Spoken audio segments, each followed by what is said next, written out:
Welcome to Human Risk, a podcast dedicated to the understanding of human behaviour as a risk. Here's your host, Christian Hunt. Welcome back to the Human Risk podcast. In this episode, I'm joined by Ruth Steinholtz. Last week, we co-hosted a webinar entitled Managing Ethics in a Disrupted World. The idea behind the webinar was that many of the decisions we're taking as individuals and on behalf of organisations have ethical components, whether we realise it or not. The current environment makes those ethical components even more pertinent, and many decisions taken with best intentions in the short term may be running big amounts of ethical risk in the long term. In our discussion, we explored why ethical considerations are more likely to come to the forefront in times like this, and what organisations can do to make better decisions from an ethical standpoint. This episode is the audio from that session, which we're making available to people who registered for the event, and I wanted to make it available to subscribers to this podcast as well. So what you're about to hear is either what you heard if you were able to make the session, or what you missed if you weren't. Because this was recorded on Zoom and not via the usual software, the audio quality of the episode isn't as high as it would normally be. I'm hoping that high quality content makes up for lower quality audio. Please enjoy the webinar I co-hosted with Ruth Steinholtz. Firstly, just to say welcome and to do some introductions. My name is Christian Hunt. I am the founder of Human Risk, a behavioral science-led consultancy firm that specializes in the areas of risk, compliance, conduct, and ethics. And my co-presenter, Ruth Steinholtz, will introduce herself. So hello, everybody. As Christian said, my name is Ruth Steinholtz. I'm the founder of Arete Work, which is focusing on values-based ethics and cultural transformation. I'm a recovering corporate lawyer, spent 30 years doing that. I suppose I should say you never recover from being a corporate lawyer. But in the latter stages of my corporate career, I was focused all quite heavily on ethics and compliance, but taking a different approach from a value standpoint, which propelled me into work. The format that we've proposed for this is we're not going to have any slides. We are just going to have a conversation, and we will then allow some room at the end for any questions or thoughts that people had. So feel free to use the chat facility for those purposes, and we'll open it out to the floor at the end of proceedings. Look, we recognize that you wouldn't be on this call if you didn't understand the importance of ethics in general, but also ethics in the present environment. But we also think it is helpful to assist many of you in talking to people who might not be on the same page. So many of the things that we'll cover is techniques that can be used, but we also recognize there's probably a need to explain why ethics is important, to support you in discussions with people that are potentially less attuned to this topic or who have other priorities. And with that in mind, what I thought I'd do, Ruth, is start off and just ask you a very simple question, which is why does ethics matter? And why does it particularly matter now? So thanks, Christian. I think I would widen that to say, why do ethics and value in particular matter now? And I think that, first of all, this is a time when people will naturally be reflecting on what is important to them, based and faced as we are with the situation, really unprecedented situation of perhaps staring our own mortality in its face or that of our loved ones. It generally focuses the mind. And I think values are both the natural reaction to that. So what is really important to me? And values are a source of our motivations, etc., the energy that motivates us. But also they're a really guide as to how to get through a situation like this, both from an individual level and from an organizational level. This is a time when a lot of complicated policies and procedures are ever particularly effective, which is no from my writings, etc. I don't think they are, but they certainly aren't going to be as effective in a situation where everybody is working remotely and where really we need to have an element of trust and faith that people will be wanting to do the thing. But the question is maybe what is that in any given situation? So in other words, as we approach uncertain moments, we're having to work in different ways. We will face challenges where the traditional ways of doing things might not necessarily answer our question. We'll have new challenges that we haven't faced. And so how do you go about navigating that? Well, the answer is if you have a strong inbuilt kind of ethical system within your organization, your business is led on that basis, people will find it much easier to take those decisions. And therefore, it gives you a stronger sense of robustness in this environment. Is that the point you're making? Well, yeah, I think if you have a strong culture based on values, then you don't need to be every place where people are making decisions. And that's true in quote unquote normal times, and we'll talk about that later. But it's certainly true when you really literally cannot supervise people, and because they're dispersed over the place. So you really, if you've got a values-driven culture where people know what is important and what are the values of your organization, wherever they are, hopefully they would then be able to use those values as a guide to what to do. And also, I think if you have that resilience in your culture, you'll have a more adaptable culture. And it's clear that the organizations that are going to survive in this period and flourish afterwards are the ones who are adaptable, because everyone has had to make some quite considerable adaptations. And so in simple terms, I mean, one of the traditional ways of controlling employee behavior, and we could badge it as compliance, we could badge it as risk management, we could just talk about policies and procedures, is to try and codify the world and to really have a detailed list of instructions and almost giving people very limited room for interpretation. And therefore, you lock down the risks associated with human decision-making by dint of having checklists, if you like. And of course, there are environments where those checklists make sense. Nuclear power being a very good example. You don't want people being creative around the reactor. Medical procedures being another. But of course, when you shift the environment to another plane, and working from home is clearly another plane, as are managing the broader dynamics that people have to deal with around their personal circumstances, some of those codifications fall away. And so you're basically saying, I think if I've read you right, that actually what you've got here is a much more flexible piece that can respond to pieces because people know how to handle, not because they're slavishly following a set of rules, but because there are some principles that are embedded within the organization that help them navigate that world. Yeah, I think there are a couple of things there that you mentioned. And so I spent quite a bit of time, because I started my corporate career in a food and beverage organization at a time when there was a lot of malicious tampering with food products. And so I ended up involved in product recall decisions, and then in a broader sense became responsible for incident management. And so what you're about is the difference between having what they call a crisis management plan and the tools for managing in a crisis. So how detailed those lists are, no matter how deep your crisis management manual is, it's not going to tell you what to do when King Kong climbs in through a story window skyscraper. So you need something that would give you the tool which is accessible enough, literally ergonomic to a human being at a time when their brains are focusing narrowly on a crisis, so they're not taking in all the information that's around at a time when there's a lot of fear and anxiety going around. So we need things to use time and to fall back on that are comforting and easy to figure out and easy to access. And so the point being, if I'm in an uncertain situation, and very clearly this is an uncertain situation for all of us, I'm going to need to take decisions. I will grab for some form of guidance around those decisions, and I'll either end up adopting something that comes from a highly codified other world, the way the world used to be, which may not be right for the situation we're in, or I may just operate on gut instinct, which again may not necessarily be the right guiding procedure for what the organization wants. So in simple terms, what you're doing is giving people an emergency toolkit to be able to respond to the situations that they come across. And to deal with the kinds of ethical problems that might be exacerbated by the situation. I mean, let's give an example. If all of us on this call today were the crisis team of a very large organization, it have to be very large because this is probably a lot of people to have on a crisis team.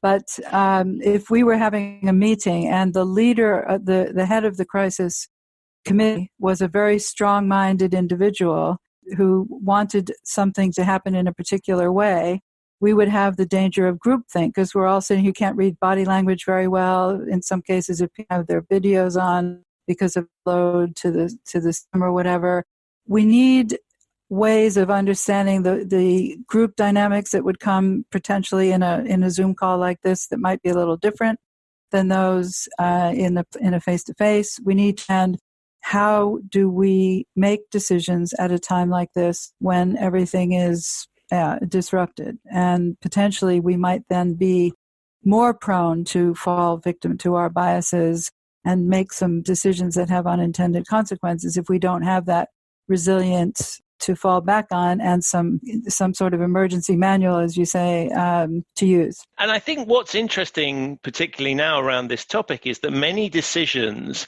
that one wouldn't necessarily put in the kind of ethical, right? You wouldn't immediately think of it as are becoming ethical decisions, and they have an ethical component to them. And I think it's probably just worth exploring the dynamics here of saying the world that we're currently living in means that you are making ethical calls whether you want to or not. And so we've seen lots of examples, and we should probably explore a few of those, where we've seen decisions or even non-decisions, because let's remember a non-decision is in effect a decision. You can't sit this one out. And suddenly we're seeing lots of examples of decision-making that has an ethical component that might not ordinarily have that ethical component. And because people will view that action in a completely different than they might have done if it happened when there was noise and things were going on the way life normally did. You wouldn't even notice that people were making certain decisions.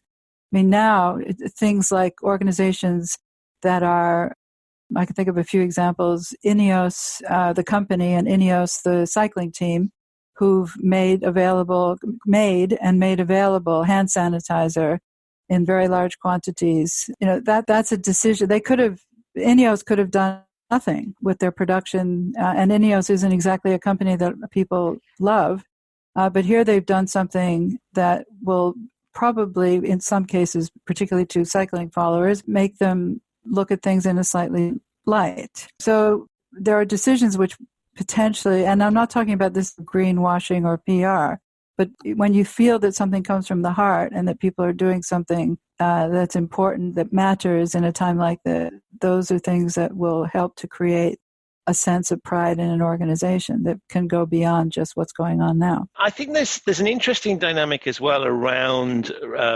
regulation or guidance received from the state. So what we've seen is many organizations have kind of outsourced their thinking to the government. And so we've seen lots of examples of people waiting until they were told by the government that they needed to close. And there are, of course, legitimate reasons that people might cite.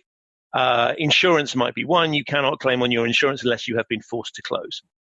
There are other examples where people have sought to justify the continuing provision of a service as being a public good. And in some cases, that's very convincing. Food, shopping would be a good example.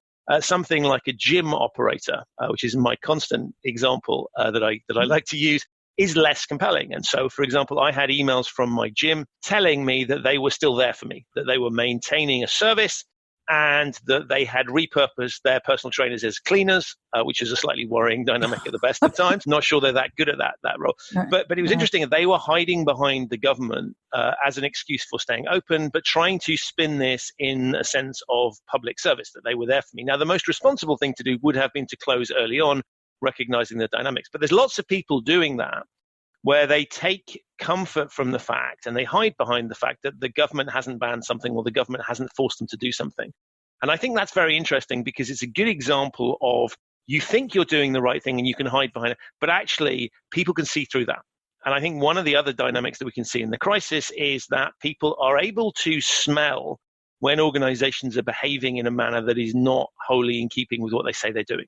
And so this smell test, I think, becomes really critical at this point in time. Hence, the increased pressure on ethical decision-making. Yeah, and maybe you've uncovered another reason why values and ethics is so important at a time like this, is that people are they're viewing the world in a much more sense through that lens, partly because a lot of other things have literally and figuratively quieted down. So they're much more in direct contact with what is important to them and what they think is important at a time like this.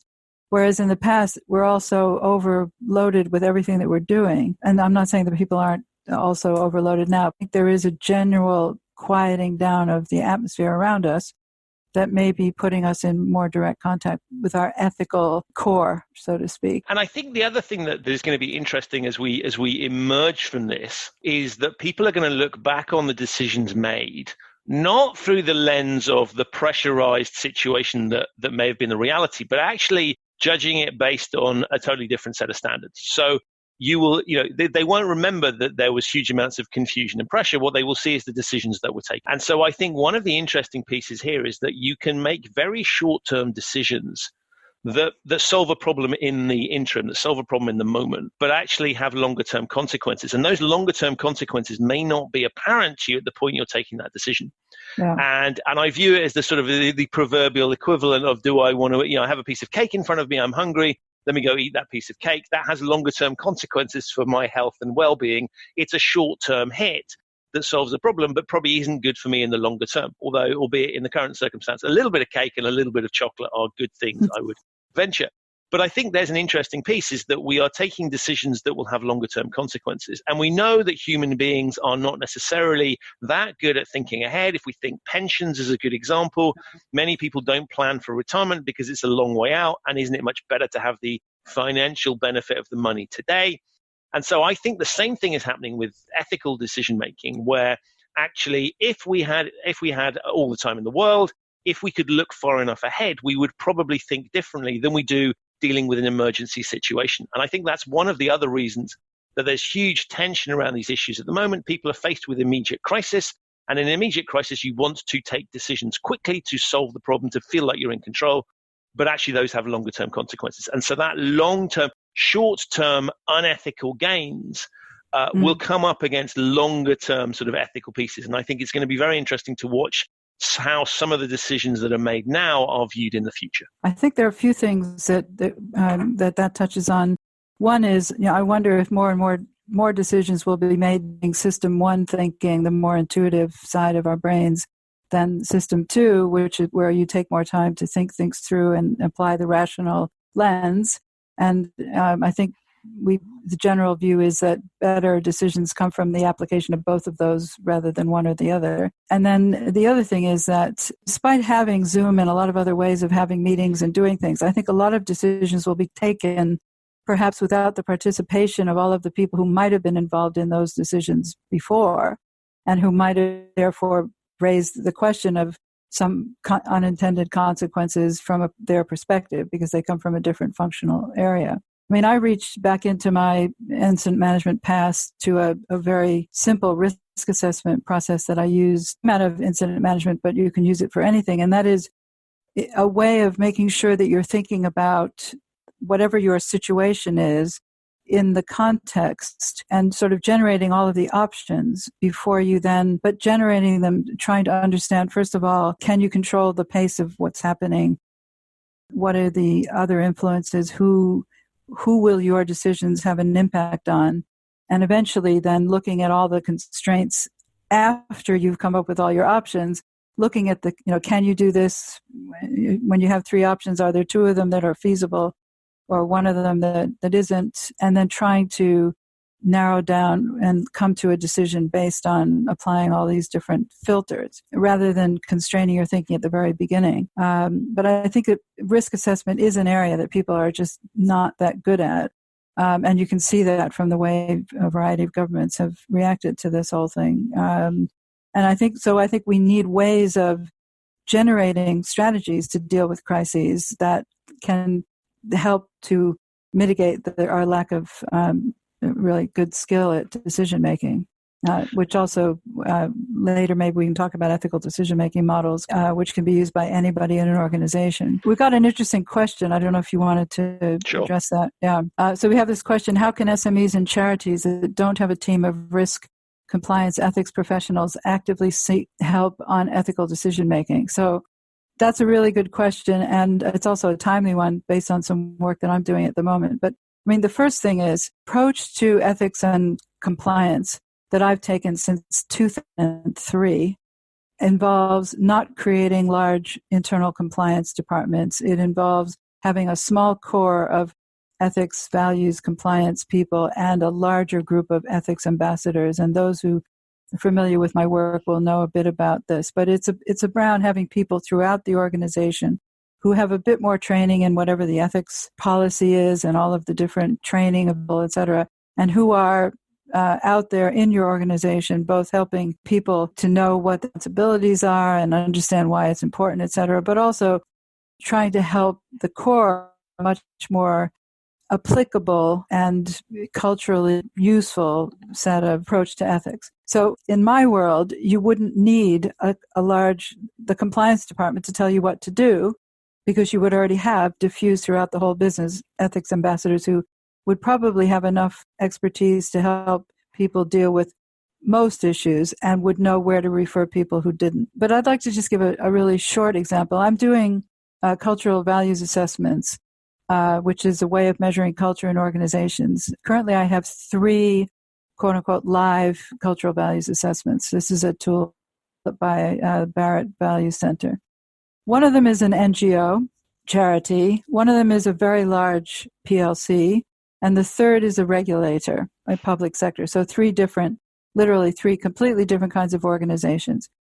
The one organization with the least resources, which is the NGO by a very long chalk, is the one organization that has not suspended all of their dialogues and work around this in the crisis.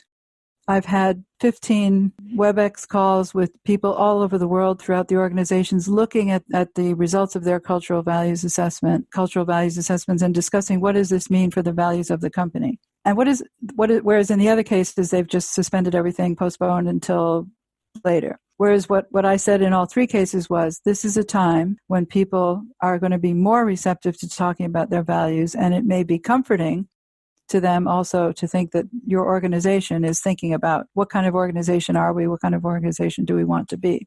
So I don't think it's a question of risk, I think it's a question of attitude from the top. There's an interesting point here, which is around resourcing and prioritization. And I think one of the challenges that in a crisis moment is there are lots of excuses for throwing the normal rules out of the window because we are dealing with a crisis. And so everybody sees the immediate danger of we need to act, and in many cases we need to seen to be acting. And so it's very simple to sit there and say we will disapply certain processes, procedures, and thinking so that we can solve the problem. It's all well-intentioned stuff. And I think sometimes that makes perfect sense. There are going to be processes and procedures that make no sense whatsoever in the new world. And my message to risk and compliance people is to think about what can you get rid of, not because you just generally want to lower standards, but because there are things that make no sense. And you need to work with the situation that's in front of you and not mitigate theoretical risks that don't exist in the current environment. But equally, there are things that are more important. And there are things that need to be raised up. And the problem is the temptation that we all have is to scrap everything. In an emergency situation, we grab whatever we can, we do whatever we can. And if you think about it in the context of, putting out a fire or facing physical threat, lots of interesting ideas occur, some of which are very smart and some of which really aren't very smart from the longer term thing, but we're reacting to an emergency that's unfolding in front of us, and we want to be seen to react, and we want to react quickly to solve the problem. And so I think there's an interesting piece here, which is if you continue as if nothing has changed, you're asking for trouble because it has, and that is tone deaf from an organization perspective. But equally, if you pretend that all bets are off, the wheels are coming off, and you can do whatever you want to get through this emergency situation, that's not a healthy dynamic either. And it's a case of balancing those 2 pieces out and working out what's important and what is not important. And I think all too often people go for a binary solution, which is kind of, let's scrap everything. Let's get rid of all of the rules. We'll deregulate effectively, and then we can just crack on and solve the crisis. And there will be things that you absolutely should get rid of, and there are things you shouldn't. And for the reasons that we've outlined before, ethical decision-making is absolutely critical because that will have longer-term consequences. Short-term removal of certain approval processes that need to be got through more effectively. Perhaps you cut down on a number of approvals required. Perhaps you don't need approvals at all for something. Can work for a short period of time to kind of help people get through the crisis. But if you start to dial down some of the ethical aspects and you start to dial down some of these really important things, bad habits will form and people will struggle to get out of it. And the consequences of that is potentially longer term. And so I think what's really interesting here is to preserve the stuff that matters and to have the courage to get rid of the stuff or dumb down the stuff that matters less. And I think one of the challenges that's implicit in what Ruth was saying is around decision-making in the heat of the moment. So if we look at what techniques can you deploy right here, right now, assuming you haven't got a culture with all this stuff embedded, well, the answer is build in time and challenge and questions and critical thinking.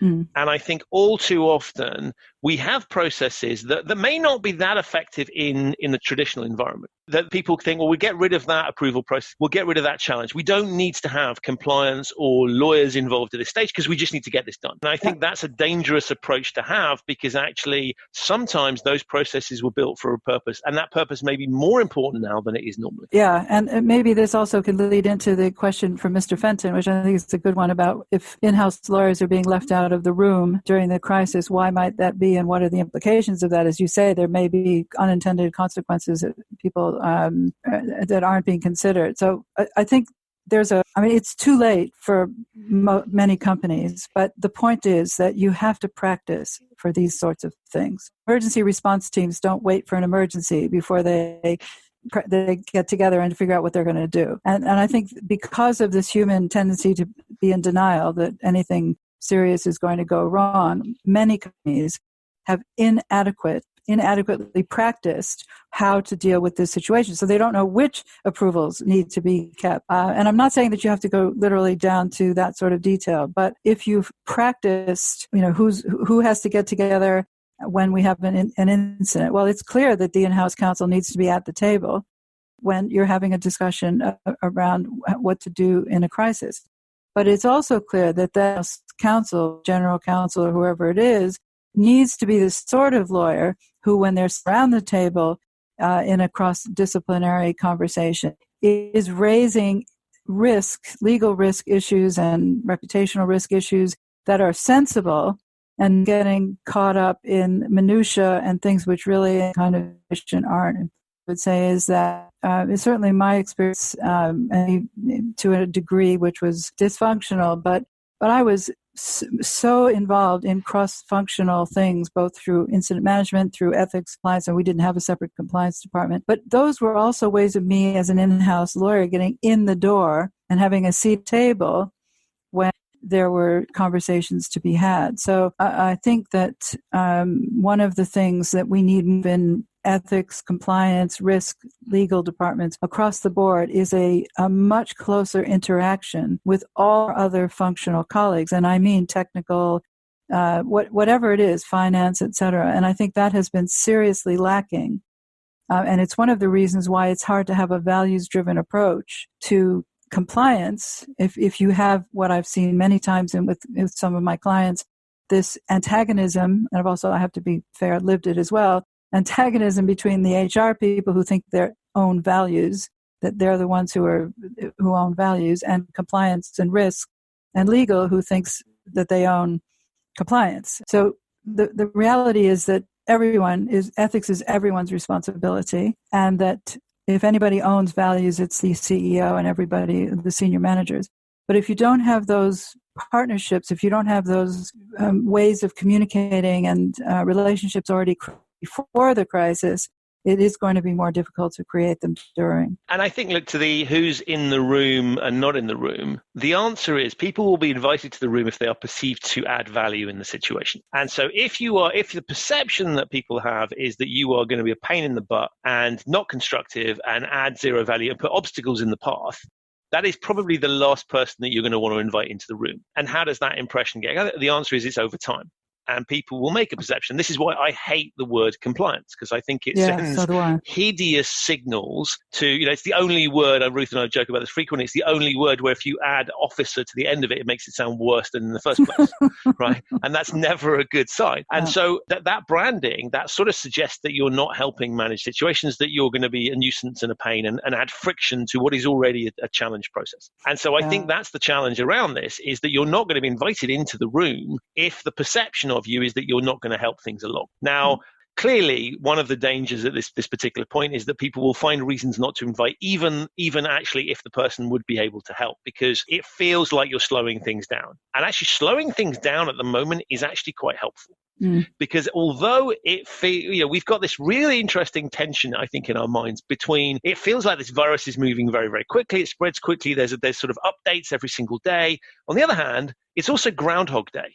We're all getting up and it's the same tedious processes, and it sort of feels kind of like a sort of slow thing, and it's difficult to tell what's the weekend and what's the week. And so we've got these strange feelings around time. So things can feel very urgent or they can feel very, very slow. And I think occasionally slowing things down is actually quite helpful. So having positive, useful friction around that makes a lot of sense. But you will struggle to make your case in an emergency situation if you haven't made your case in normal times. And I think making your case involves being seen to be adding value. That's not to say that if anybody's found themselves squeezed out, you couldn't find ways to get in. But I think it has to be in that context of they need to understand why they're letting me into the room. And just saying I have a certain title, or there is some kind of hypothetical, theoretical risk out there that I'm the expert in, is probably not going to cut it when everybody feels like they're doing every single thing they can to get through an emergency situation. I think we've got a couple of questions here that are related to this. One is here, are we saying that compliance risk assessment or manuals are not relevant for crisis situations like this? No, absolutely not. What I'm saying is that they're relevant, but they have to be good, and most of them are frankly not. They have to be simple. They have to have been practiced before. I mean, if I were going to take anything into the room, for example, I would take this, which you can't see, but this is an 8-step process around risk assessment. And there would be another step here, which is asking yourself, do I think something's a fact and is it actually an assumption?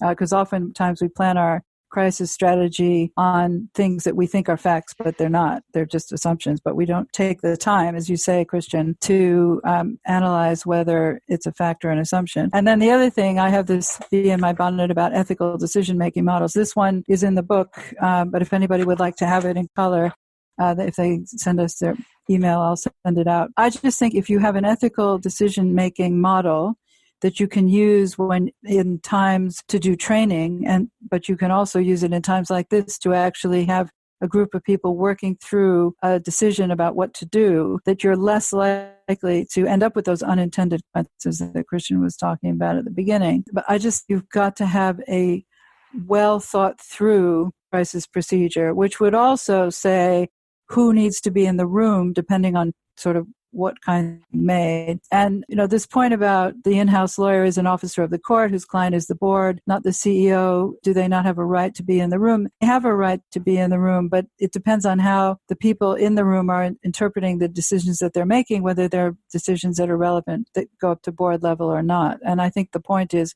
you're much more likely to be included because you're useful than because of your job title, as Christian was saying earlier. And I think the other piece about the room is that when we talk about the room, we think about boardrooms and meetings. Now, in this current situation, lots of decisions are being taken that potentially have ethical or legal or compliance implications, not necessarily in formal meetings. They are being taken in snap decisions made by people either on their own or in smaller groups of people. It's not necessarily part of a formalized structure. And so one of the things I think is really important to say is, yeah, sure, you may be invited to the formalized meeting, but are you in the flow of the decisions? And we all know that in many organizations, the meeting is a kind of rubber stamp of a decision that's already been made outside it. Yeah. And so I would say just having, it's a little bit like just having the job title doesn't necessarily give you the influence. I would say just having an invite to a formal meeting doesn't give you the voice that you necessarily need. So I don't think anybody is going to sit here and say, let's not invite somebody that we're legally required to invite to a meeting. But you can shut people out of things by other means, by not simply not asking them or not thinking to consult them for a particular piece. And so when I think of the room, I think of it, yes, there's a sort of formalized piece, but there will be lots of informal decision making. And I think at the moment, as we see organizations evolve and deal with this crisis, you're going to see different informal structures appear and ways that people will communicate with each other, be it through just the simple act of it's more of a video than a face-to-face. People are going to find different routes to communicate and different decision-making processes. And habits are forming right now. We're kind of in many countries into a sort of period of time where those habits have really started to become ingrained. And if you don't get into those pieces early on, the gang has already started to work out how it's doing things without you. And so this is less, I think, about formally inviting you to pieces, but making sure that you're in the flow and that people think to ask. And they won't think to ask unless they think you can help them somehow. And actually, there's something we haven't raised so far, and that is the role of internal communications in this situation, which is really important. I know we have at least one professional internal communicator on the call who may want to make a comment later, but I think that internal comms is so important now because there are all these informal ways that people are going to be talking. They'll be calling each other up. They'll be Zooming, whatever, Microsoft Teams, you name it. And I think that it's going to be more difficult to have any kind of control, if you want to use that word, maybe in a positive sense, on what is being communicated and to whom and therefore what people know or don't know about what they should be doing. And I think it must be incredibly difficult for internal comms professionals right now to figure out, okay, how do we use the tools that we have at our disposal internally and make them effective? And are we, for example, in the risk, ethics, and legal functions, are we liaising with our internal comms people? Are we leaving them out of the picture, which we certainly shouldn't be doing at a time like this? We may fail to think of them, and we should not do that. So this goes back to, again, this point of interdisciplinary approaches. And in some ways, I mean, it's a bizarre thing, but in some ways it's easier to get people on calls now because they're not on an airplane, not traveling around, they're not doing all kinds of other things. So theoretically, at least, it should be easier to get an interdisciplinary, multi-perspective group of people together to have a proper conversation about it. There's an interesting leveler as well, which is the video screen. So if you think about a physical office environment, there it is, people sit, the C-suite sits on its own floor with massive offices, and there is a status symbol attached to the size of your office, or whether indeed you have one. And I think and even in open plan offices, there are the choice seats that people want to sit in, which may be near the window or have visibility or whatever. So even within an environment that looks relatively sort of equal and fair, there are going to be those differentiators. What this does, I think, is it starts to break some of that down. And so actually you don't have the same power from the screen because everybody's talking through the same screen. Now, there are differences. There's what's in your background may start to become more important. Senior people may try and find ways to differentiate themselves in terms of how they present themselves on screen. But there is an interesting leveler here that opens things up a little bit more. And I think that's something that one could take advantage of, particularly in uncertain times where you need to get more voices rather than less in the room. Yeah, we shouldn't be doing, as risk professionals of whatever stripe, is thinking about how do we get, quote unquote, back to normal?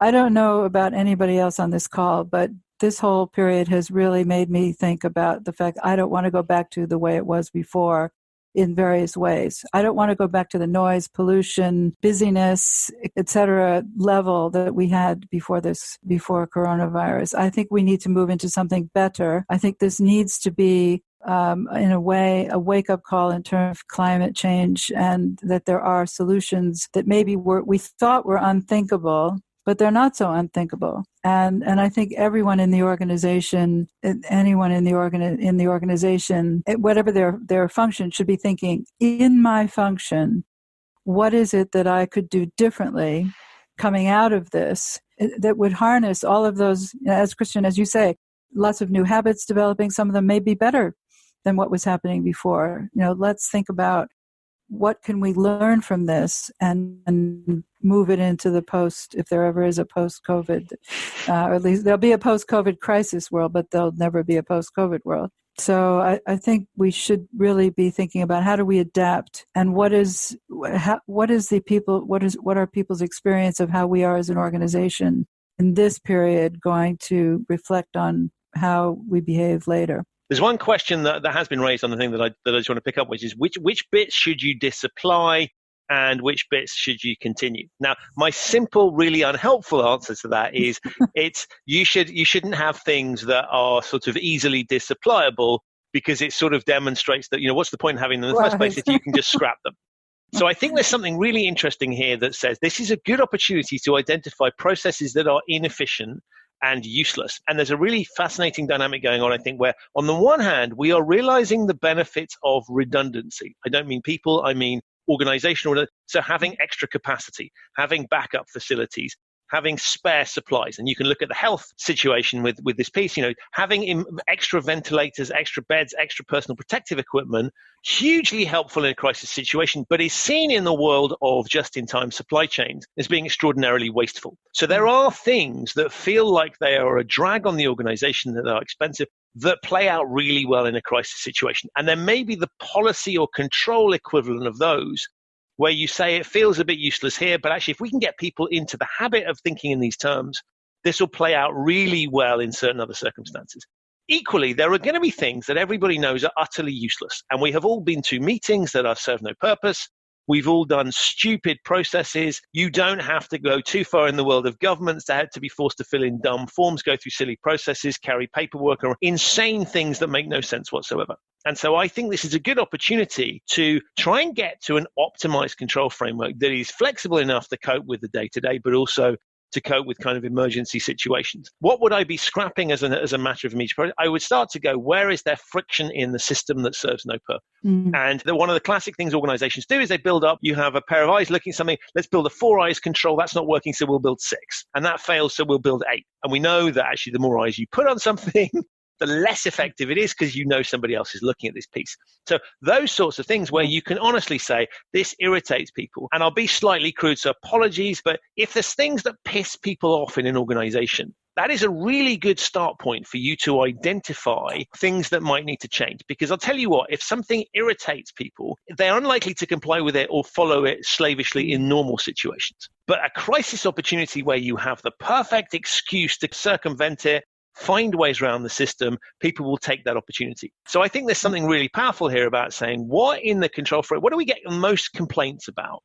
What do we get the most amount of breaches of the policy? Because that's a really good indicator as to where you might hit stress points and crisis points. Might not be obvious now, but I can guarantee if you give people an opportunity to cut corners, and this provides the perfect excuse, I didn't think that applied in this sort of circumstance. I had to get this done for emergency reasons. Client needed it. You can create a million excuses that may or may not fly in the long term. But that is where people are going to start hustling against the system and finding their own excuses. So I think having a real focus thing, and compliance and risk people can think about this themselves.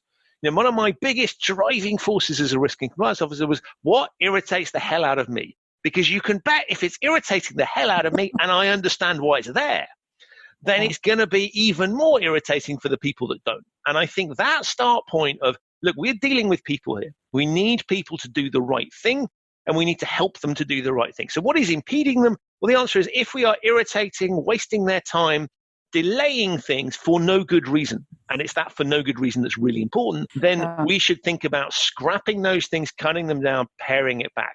And if we need to irritate them for good reason, maybe we need to find a way of making it less irritating. So make it simpler, easier to understand, make sure that they can comprehend why. And very often we have processes and procedures that are not explained. And if you want people to comply with the spirit of your rules as well as the letter of them, and very often for the really tricky stuff we absolutely do, they need to understand where you're coming from. If you treat them like small children and say, you must do this, without explaining why or giving them a sense of it, you have no hope in hell that they will either, they're not going to pick up the spirit of the law by osmosis, but they're also very likely to rebel against it if they don't feel positively disposed towards it. And you have to understand why something's in place if you want to have a positive disposition towards it. And there's another reason. I mean, what you said is particularly important because as soon as you piss people off and waste their time, you're going to be giving them an easier chance to rationalize behaving badly and still feeling good about themselves, which, as we know, is a Dan Ariely fudge factor point. The more people are irritated, upset, angry at the organization, the less likely they are to care if somebody is doing something wrong. They're not going to bother to take the time to report it or to confront the person nicely or whatever has to be done. And they themselves are going to feel, much more justified to take that pencil home or whatever it is that they're going to do and still feel that they're a good person. So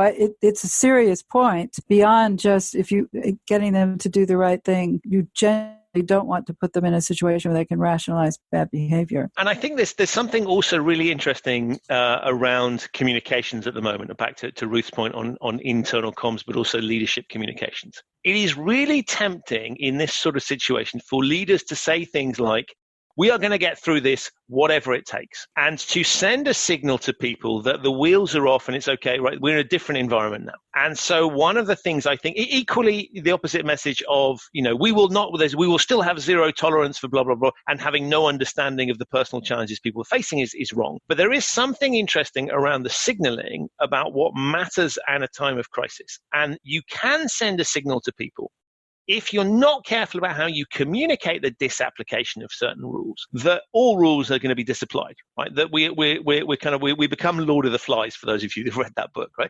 It goes a bit crazy.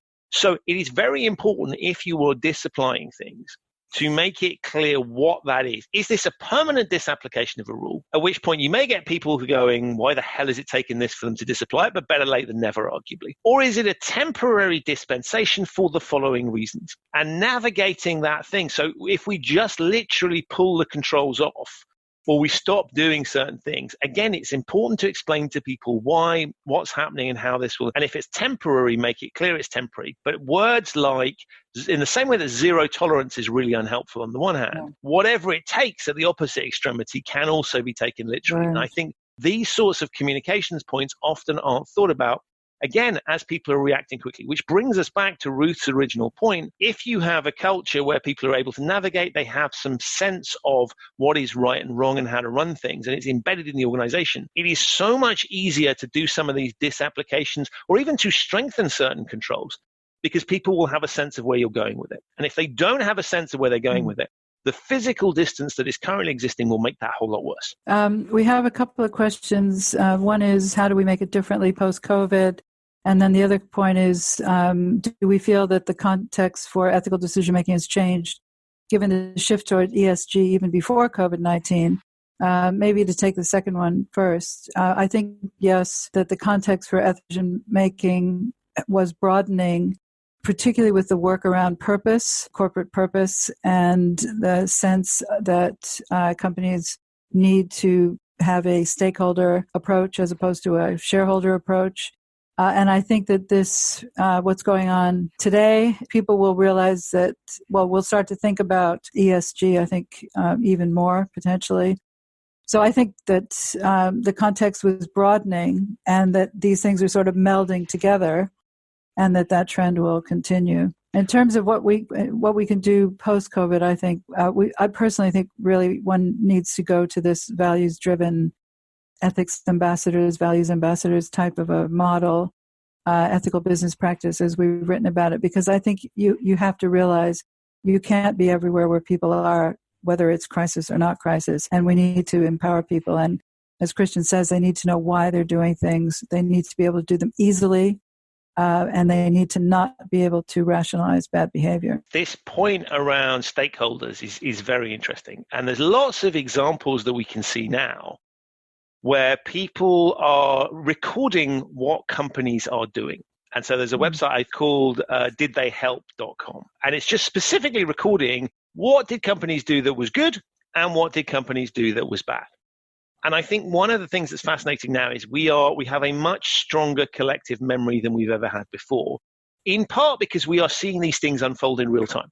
So if a company does something unethical to its employees, to its customers, to the environment, that gets reported very, very quickly through social media and some of these other tools. So we're discovering it instantaneously. So the opportunity for outrage in the moment is greater.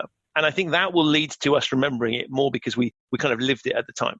The second thing is people are recording this stuff and writing it down. And I think that is going to be, an interesting thing to see because, yeah, sure, we all have short-term memories. We've all been in situations, I'm sure, where we're sort of irritated by someone or something. I'm never going into that place again. And then we discover we have to. But generally speaking, there is going to be this longer collective memory that's there, that's available for people to say, okay, who do I want to help in this particular, who do I want to go give my business to afterwards? And I think we all have the consumer power. And customer power is much greater, I think, than ever before because we can start to see some of these things. I think the second thing that is fascinating is around protest votes. And if you want to hear more on this, I've just released a podcast with Alison Taylor where she talks specifically about this. But in an age where people are used to protesting and doing protest votes, we can't go and protest in the streets. But what we can do is we can kind of protest to companies. And it's a quick fix to hammer them on social media. And there's a lot more of that going on. I think the ethical standards that companies are being held up to is much higher, partly as a result of that, because consumers want an outlet and they want to feel like they're doing something, particularly in a world where we're feeling helpless. And employees want the same thing. Yeah. And so I think there's a lot more scrutiny going to be placed on these things going forward. And that requires you not to have a reactive framework, but to have a proactive one. Because if you're just reacting to this stuff, you're always behind the curve. And you're going to get some of your decision making wrong. And so we need to think about this. So I think this becomes more and more important, particularly for some of these dynamics. And my prediction, and I know it's very dangerous to make predictions, is that post-COVID, what we will see is a lot more focus on ethics in general, people doing the right thing. And companies that did the right thing in the crisis by their employees, by the environment, by customers, I think will do a lot better longer term because we will remember this stuff. And we will remember it when it's done for authentic, legitimate reasons, not for cheap PR reasons. And we've all had those emails from companies that we don't even remember exist telling us what their COVID planning is. I have no interest in knowing what the company that sold me a kitchen table 8 years ago is doing about COVID planning. I do care when it comes to people that are selling me food or I have a travel or transportation book with them, then it matters to me and is salient. And that goes back also to people have got an innate sense of fairness. There's research that shows that human beings are actually born with a sort of sense of fairness. So how a company treated its employees, for example, will be certainly in the immediate community, I think one of those big inputs into that decision that you're making. If people feel that the companies didn't treat their employees very well, it isn't just the employees who are going to be unhappy about that. It's other people. So organizations have to be much more aware of how their decisions are affecting their reputation. And yeah, obviously, it doesn't mean that a company can keep on every single employee because it wants to. There are economic imperatives, but it's how they do things, sometimes not what they do, that also matters. And I think that is absolutely critical. And it's probably a nice note on which to sort of start to wrap things up, is to say that actually this is not about being Mother Teresa or highly saintly. This is about saying everybody recognizes the reality of the situation. And I think one of the nice ways to look at ethics here is this isn't about you have to do things that would destroy your company, but you can do things in a nice, sensible, transparent, reasonable way. And so there are going to be companies that will have to lay people off. And I think, but you can do that in a manner that's compassionate and sensible and decent. Not as I saw last night, by inviting people onto a Zoom call and kind of going, you're out of here. That's not a compassionate. And so I think people often confuse ethics with kind of like we have to be whiter than white. And I think you have to start somewhere on this spectrum. And if this crisis allows anything, I think it's an opportunity for people to discover where do they stand on that ethical piece? And there are going to be companies for whom part of their business probably can't be 100% ethical. If you're an oil company, if you're an airline, there are going to be aspects of what you do that will by default not be in the 100% ethical bucket. But this is an opportunity to at least instill some of the values and try and move in the right direction, recognizing the trends there. And the way that you interact with people, I think, is a really good example of whether you get it or not, because those interactions happen in the small and in the day-to-day. The bigger picture, can an oil company stop doing things that is detrimental to the planet? That's going to take a longer term thing. And we probably wouldn't want to switch that off immediately. But the way that they handle their employees can demonstrate values in other ways. As we have a greater need for kind of social proximity, and I hate the phrase social distancing because it's the opposite. It's physical distancing, should be social closening. I think that human aspect becomes really important, and ethics plays a key component of that. And maybe the other thing that comes out in a period like this is that often what you're doing is choosing between two positive values. You're having clashes of values, and you're having to make really difficult decisions in an area. And that's another reason why being skilled at and having procedures, or at least sort of ways of working through those decisions, becomes even more important, because they're really tough decisions. So we will make sure we close this call out before the end. So if you are interested in any further information, you've got my contact details. Ruth's are also in the invite. Do get in touch with us. We can send you copies of frameworks or anything else you think might be useful. If you have further questions or follow-ups, please let us know. Feedback on the format and the session, also appreciated. I think I'll just turn over to you, Ruth, and say, look, what is your top tip for people now if they want to get a handle on the ethical issues, given the situation they're in? What should they do? I think you could do worse than to really think about, look, if you have one, ethical decision-making model, and asking yourself, is it fit for purpose? And will it help me in this situation? And if not, a new one. And I think my top tip for everybody is we should stop pretending the world is black and white. This is complicated. The whole situation is complicated. There's nuances. And I think if your rules and your communications suggest a simplicity that just isn't there, then people are not going to take that credibly. So I think a lot of organizations try and pretend, and governments do this, they try and pretend they have everything under control. And we know that cannot be the case. Mistakes will have been made. So this is a great opportunity for transparency, for openness, and to sort of engage with people on a human level. With that said, thank you so much for joining us. As I say, we will make this call available as a video for you and your colleagues to share. Thank you for joining us. Do get in touch with us if there's anything we can help with. And above all, remember to wash your hands and stay safe. Thank you so much. Thanks, Christian. Bye. Hi, it's Christian again. Thank you so much for listening to my conversation with Ruth. If you want to follow up with either of us about any of the issues raised in the podcast, then please do get in touch. Newer subscribers should also be aware that Ruth featured in episode 7 of this series, and you can listen to that if you want to hear more from her. If you're not already a subscriber to the Human Risk podcast, then you'll find it wherever you get your high-quality audio content. If you enjoy the show, then please do leave a rating or review on your platform of choice. That helps raise the profile of the show and allows me to continue to attract high-quality guests. Thank you so much for listening. Please stay safe, and I'll see you very soon for another episode of the Human Risk Podcast.